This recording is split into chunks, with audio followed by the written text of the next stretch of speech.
Thank you very much, Chris. Good afternoon, everybody. First of all, I was just going to start with thanking Dr. Daniel Linares and the team at ISU for the invitation. Certainly humbling to be here with you sharing this information today.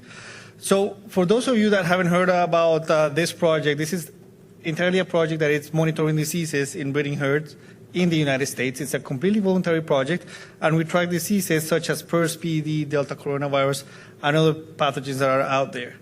Now, I couldn't give this talk without acknowledging the partners that we have here, especially those production systems that voluntarily provide updates to us every week. So please, if you see individuals linked to these companies, thank them, because if it wasn't for them, I wouldn't be here, and a lot of my team wouldn't be using this data, and a lot of other collaborators wouldn't be using data either for other projects. So please, if you see them, thank them, because this is a lot of work that is allowing us to understand disease trends quite easily. Well, I shouldn't say easily, but it's helping us quite a bit.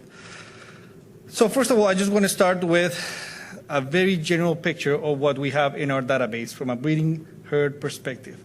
And this is just a very simple graph summarizing out of all of the breeding herds that we have in our database, how many of those have had how many outbreaks throughout the duration of the project. So there you can see that you have herds that haven't had a single outbreak in the duration of this project. Of course, that could be a herd that joined yesterday, right? Or that could be a herd that maybe joined 10 years ago, right?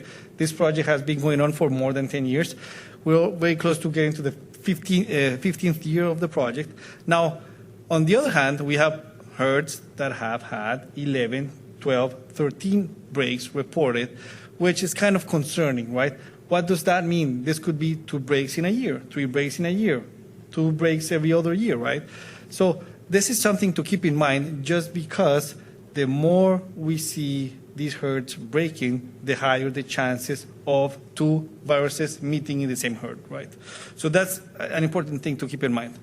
Now, because of that, I think we're seeing such an important diversity. So you have seen people from our group, from Dr. Kim Vanderwall's lab, showing a lot of diversity papers or sharing a lot of diversity data out there with all of you, in the sense that there's a huge diversity, and Dr. Giovanni just showed that, in the sense that we have many, many strains co-circulating in the United States.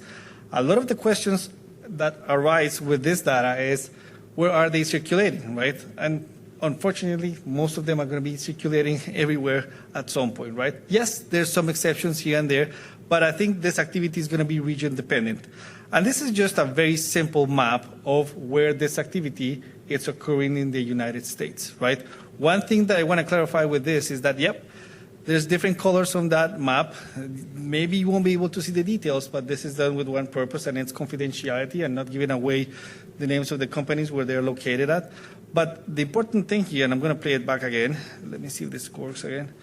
The important thing is that red dots are L1Cs, 144s. And then the other colors, you can just put a name or an RFLP.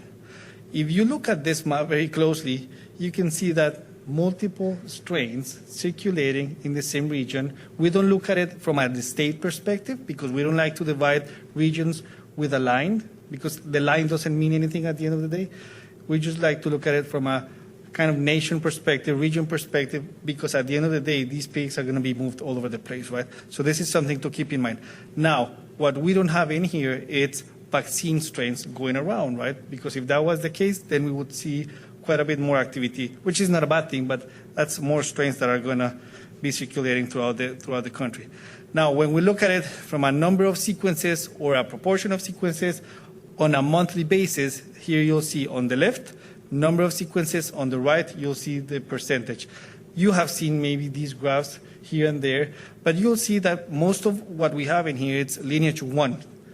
Lineage 1 seems to happen to be the most important lineage in PRRS nowadays, because somewhere around 60–70% of the sequences are going to be lineage 1. Within lineage 1, we just have too many families, I want to call it that way, just because we just keep giving the virus more opportunities to change and then generate more clusters, right? There you see the lineage 5 and lineage 8 and lineage 9. They're not as important, right? But we just need to keep that in mind, that lineage 1 is just kind of taking quite a bit of an advantage over the other lineages.